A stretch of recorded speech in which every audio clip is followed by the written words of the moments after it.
To all members, उम्मीद करती हूँ सब खैरियत से होंगे। हादिजा मलिक एक न्यू व्लॉग के साथ हाज़िर होती है। और जैसे कि सबको पता है कि मुहर्रम का मंथ स्टार्ट हुआ है और हमें अल हुदा इंस्टीट्यूट की तरफ से रमज़ान के हर महीने के ही जितने भी ये हमारे हुर्मत वाले महीने हैं या जो हम दर्स अरेंज करते हैं तो उन सब लेडीज़ में ये पम्फलेट्स मैं शेयर करती हूँ। मुहर्रम का महीना हम सब मुसलमानों को पता है कि ये हम मुसलमानों का एक नया साल हमारा मुहर्रम से स्टार्ट होता है।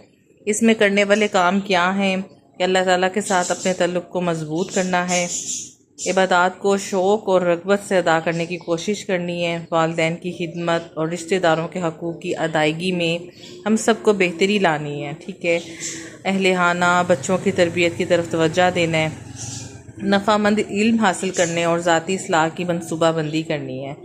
तो हम सबको व्यूवर्स जैसे पता है कि 4 हुर्मत वाले महीने हैं, ठीक है, जिसमें कौन कौन से शामिल हैं, ज़ुल्हज, मुहर्रम, ज़ुल्क़द और रजब, जो इस्लाम से कबल भी हुर्मत वाले थे और अहले मक्का पहले 3 महीनों में हज और चौथे में उम्रा करते थे। इसलिए इन महीनों में जंग बंद कर दी गई थी और अमन की ज़मानत हुई थी। और इसमें आशूरा के दिन के रोज़े के बारे में पूछा गया तो आप सल्लल्लाहु अलैहि वसल्लम ने फरमाया ये पिछले 1 साल के गुनाहों का कफ़ारा है। ठीक है, आयशा रज़ियल्लाहु अन्हा से रवायत है कि अयाम जाहिलियत में कुरैश आशूरा के दिन का रोज़ा रखते थे, तो रसूल अकरम सल्लल्लाहु अलैहि वसल्लम भी फिर हजरत मदीना के बाद भी आपने ये रोज़ा रखा और सहाबा कराम को भी रखने का हुक्म दिया। जब माह रमज़ान के रोज़े फ़र्ज़ हुए तो आप सल्लल्लाहु अलैहि वसल्लम ने फरमाया जो चाहे अब इसका रोज़ा रखे और जो चाहे इसे छोड़ दे।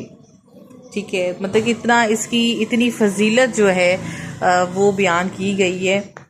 और मुहर्रम हुर्मत वाले महीनों में से एक है, तो इसमें इसकी हुर्मत का लिहाज रखें और इस महीने में हर ऐसा काम करने से बचें जो किसी भी तरह से इसकी हरमत को पमाल जो है वो ना करें। हर किस्म के झगड़े फितना फसाद से अपने आप को दूर रखें, अपने भाइयों की जान माल और इज़्ज़त की हुर्मत का ख्याल रखें। ठीक है, ज़ुबान और अमल दोनों में हर ऐसे काम से बचें जो दूसरे की अजियत और तकलीफ़ का बायस बने। तो व्यूवर्स कल का बहुत अच्छा लेक्चर था। ठीक है, तो मैंने हमेशा मैं कुछ ना कुछ जो है ना वो डिलीवर मैसेज करती हूँ, पम्फलेट्स दिए जाते हैं और ग्रैंड हर मंथ का जो है ना वो लेक्चर, मतलब कि बस इसका ये मकसद है कि हमें अमल करने की अल्लाह ताला तौफीक अता करें। अमल कैसे होगा जब हम अपने में अप्लाई करेंगे। ठीक है, तो इंशाल्लाह संडे को भी एक ग्रैंड हमने दर्स अरेंज करना है, तो फिर इंशाल्लाह उसका भी मैं कोशिश करूँगी कि हम उस ताज़ा का रिकॉर्ड जो है ना वो मैं शेयर कर सकूँ। बहुत शुक्रिया, अल्लाह हाफिज़।